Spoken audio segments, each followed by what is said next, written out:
Matthew 20 verses 1 to 16. For the kingdom of heaven is like a landowner who went out early in the morning to hire workers for his vineyard. He agreed to pay them a denarius for the day and sent them into his vineyard. About 9 in the morning he went out and saw others standing in the marketplace doing nothing. He told them, "You also go and work in my vineyard, and I will pay you whatever is right." So they went. He went out again about noon and about 3 in the afternoon and did the same thing. About 5 in the afternoon he went out and found still others standing around. He asked them, "Why have you been standing here all day long doing nothing?" "Because no one has hired us," they answered. He said to them, "You also go and work in my vineyard." When evening came, the owner of the vineyard said to his foreman, "Call the workers and pay them their wages, beginning with the last ones hired and going on to the first." The workers who were hired about 5 in the afternoon came and each received a denarius. So when those came who were hired first, they expected to receive more. But each one of them also received a denarius. When they received it, they began to grumble against the landowner. "These who were hired last worked only 1 hour," they said, "and you have made them equal to us who have borne the burden of the work and the heat of the day."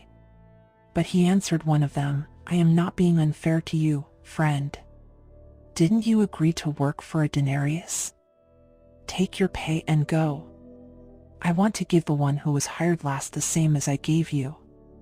Don't I have the right to do what I want with my own money? Or are you envious because I am generous? So the last will be first, and the first will be last." Numbers 13. The Lord said to Moses, "Send some men to explore the land of Canaan, which I am giving to the Israelites. From each ancestral tribe send one of its leaders." So at the Lord's command Moses sent them out from the desert of Paran. All of them were leaders of the Israelites. These are their names: from the tribe of Reuben, Shammua son of Zachar; from the tribe of Simeon, Shaphat son of Hori; from the tribe of Judah, Caleb son of Jephunneh; from the tribe of Issachar, Igal son of Joseph; from the tribe of Ephraim, Hoshi son of Nun; from the tribe of Benjamin, Palti son of Raphu; from the tribe of Zebulun, Gadiel son of Sodi; from the tribe of Manasseh, a tribe of Joseph, Gadi son of Suzi; from the tribe of Dan, Amiel son of Jamalai; from the tribe of Asher, Sethur son of Michael; from the tribe of Naphtali, Nabi son of Vophsi; from the tribe of Gad, Gul son of Maki. These are the names of the men Moses sent to explore the land. Moses gave Hoshi son of Nun the name Joshua. When Moses sent them to explore Canaan, he said, "Go up through the Negev and on into the hill country. See what the land is like and whether the people who live there are strong or weak, few or many. What kind of land do they live in? Is it good or bad? What kind of towns do they live in? Are they unwalled or fortified? How is the soil? Is it fertile or poor? Are there trees in it or not? Do your best to bring back some of the fruit of the land." It was the season for the first ripe grapes. So they went up and explored the land from the desert of Zin as far as Rehob, toward Lebo Hamath. They went up through the Negev and came to Hebron, where Ahiman, Sheshai and Talmai, the descendants of Anak, lived. Hebron had been built 7 years before Zoan in Egypt. When they reached the valley of Eshcol, they cut off a branch bearing a single cluster of grapes. 2 of them carried it on a pole between them, along with some pomegranates and figs. That place was called the Valley of Eshcol because of the cluster of grapes the Israelites cut off there. At the end of 40 days they returned from exploring the land. They came back to Moses and Aaron and the whole Israelite community at Kadesh in the desert of Paran. There they reported to them and to the whole assembly and showed them the fruit of the land. They gave Moses this account: "We went into the land to which you sent us, and it does flow with milk and honey. Here is its fruit. But the people who live there are powerful, and the cities are fortified and very large. We even saw descendants of Anak there. The Amalekites live in the Negev, the Hittites, Jebusites, and Amorites live in the hill country, and the Canaanites live near the sea and along the Jordan. Then Caleb silenced the people before Moses and said, "We should go up and take possession of the land, for we can certainly do it." But the men who had gone up with him said, "We can't attack those people, they are stronger than we are." And they spread among the Israelites a bad report about the land they had explored. They said, "The land we explored devours those living in it. All the people we saw there are of great size. We saw the Nephilim there, the descendants of Anak come from the Nephilim. We seemed like grasshoppers in our own eyes, and we looked the same to them." Numbers 14. That night all the members of the community raised their voices and wept aloud. All the Israelites grumbled against Moses and Aaron, and the whole assembly said to them, "If only we had died in Egypt, or in this wilderness. Why is the Lord bringing us to this land only to let us fall by the sword? Our wives and children will be taken as plunder. Wouldn't it be better for us to go back to Egypt?" And they said to each other, "We should choose a leader and go back to Egypt." Then Moses and Aaron fell face down in front of the whole Israelite assembly gathered there. Joshua son of Nun and Caleb son of Jephunneh, who were among those who had explored the land, tore their clothes, and said to the entire Israelite assembly, "The land we passed through and explored is exceedingly good. If the Lord is pleased with us, he will lead us into that land, a land flowing with milk and honey, and will give it to us. Only do not rebel against the Lord. And do not be afraid of the people of the land, because we will devour them. Their protection is gone, but the Lord is with us. Do not be afraid of them." But the whole assembly talked about stoning them. Then the glory of the Lord appeared at the tent of meeting to all the Israelites. The Lord said to Moses, "How long will these people treat me with contempt? How long will they refuse to believe in me, in spite of all the signs I have performed among them? I will strike them down with a plague and destroy them, but I will make you into a nation greater and stronger than they." Moses said to the Lord, "Then the Egyptians will hear about it. By your power you brought these people up from among them, and they will tell the inhabitants of this land about it. They have already heard that you, Lord, are with these people, and that you, Lord, have been seen face to face, that your cloud stays over them, and that you go before them in a pillar of cloud by day and a pillar of fire by night. If you put all these people to death, leaving none alive, the nations who have heard this report about you will say, 'The Lord was not able to bring these people into the land he promised them on oath, so he slaughtered them in the wilderness.' Now may the Lord's strength be displayed, just as you have declared. The Lord is slow to anger, abounding in love and forgiving sin and rebellion. Yet he does not leave the guilty unpunished. He punishes the children for the sin of the parents to the third and fourth generation. In accordance with your great love, forgive the sin of these people, just as you have pardoned them from the time they left Egypt until now."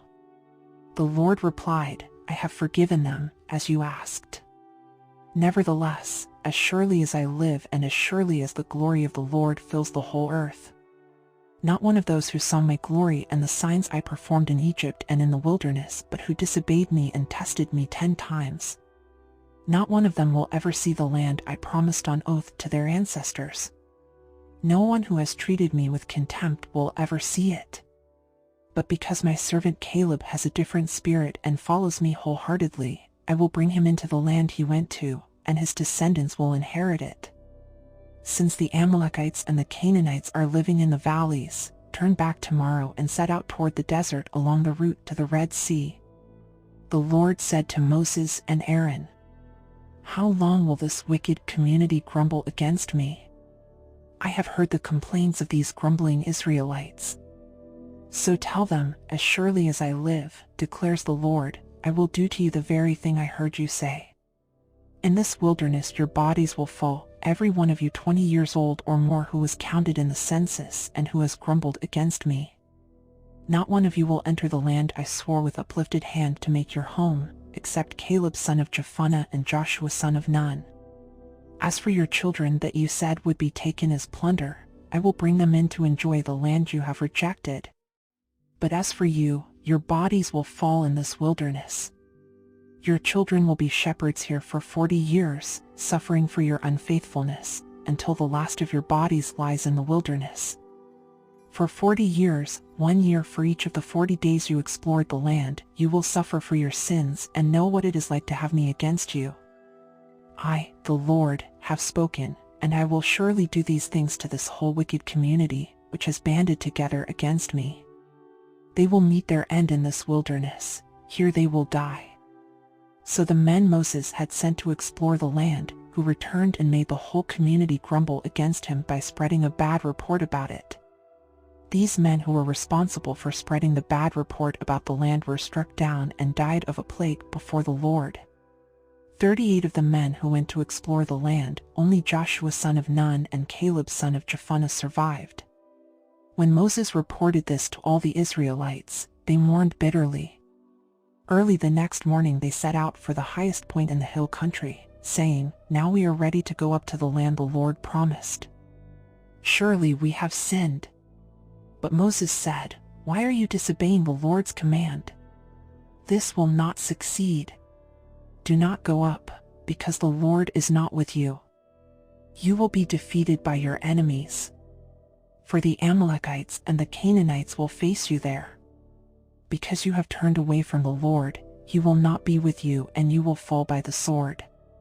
Nevertheless, in their presumption they went up toward the highest point in the hill country, though neither Moses nor the ark of the Lord's covenant moved from the camp.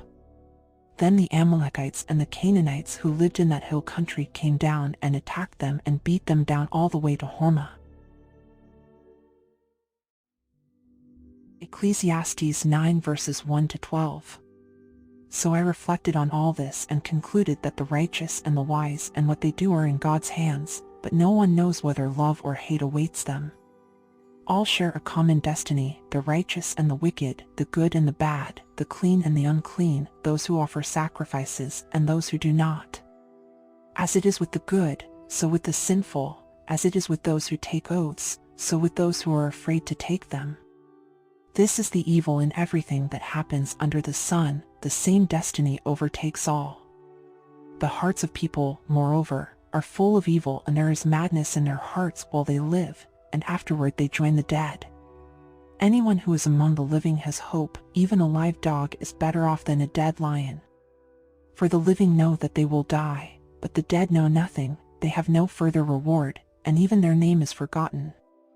Their love, their hate and their jealousy have long since vanished. Never again will they have a part in anything that happens under the sun. Go, eat your food with gladness, and drink your wine with a joyful heart, for God has already approved what you do. Always be clothed in white, and always anoint your head with oil. Enjoy life with your wife, whom you love, all the days of this meaningless life that God has given you under the sun, all your meaningless days. For this is your lot in life and in your toilsome labor under the sun. Whatever your hand finds to do, do it with all your might, for in the realm of the dead, where you are going, there is neither working nor planning nor knowledge nor wisdom. I have seen something else under the sun. The race is not to the swift or the battle to the strong, nor does food come to the wise or wealth to the brilliant or favor to the learned, but time and chance happen to them all. Moreover, no one knows when their hour will come, as fish are caught in a cruel net, or birds are taken in a snare, so people are trapped by evil times that fall unexpectedly upon them.